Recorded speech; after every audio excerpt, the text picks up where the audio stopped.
सध्या राज्यामध्ये उन्हाचा कडाका जाणवत असताना तापमानात घट होऊन पुढील काही दिवसांमध्ये पावसाचा अंदाज वर्तविण्यात आला आहे।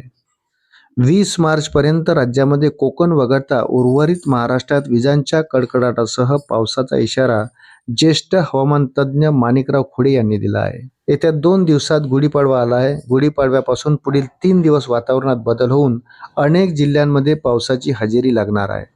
या जिल्ह्यांमध्ये अमरावती, अकोला, वर्धा, बुलढाणा, वाशिम, नागपूर, भंडारा, गोंदिया, यवतमाळ तसेच नांदेड, परभणी, हिंगोली, जालना, बीड, धाराशिव, लातूरसह मध्य महाराष्ट्रातील अहिल्यानगर, सातारा, सांगली, सोलापूर या जिल्ह्यांचा समावेश आहे।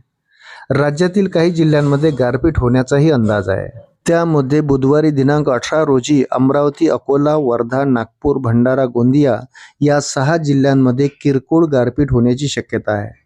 दरम्यान मुंबईसह उत्तर कोकणातील ठाणे, पालघर, रायगड, रत्नागिरी, उत्तर मध्य महाराष्ट्रातील जळगाव, नंदुरबार, धुळे, नाशिक, अहिल्यानगर, पुणे तसेच छत्रपती संभाजीनगर या 13 जिल्ह्यांमध्ये काहीशी उष्णता जाणवेल। तसेच रात्रीच्या उकाड्यात वाढ होण्याची शक्यता असल्याचा अंदाज माणिकराव खोडे यांनी दिला आहे। अशाच नवनवीन अपडेट करता व्हिडिओला लाईक आणि चॅनलला सबस्क्राईब जरूर करा। धन्यवाद।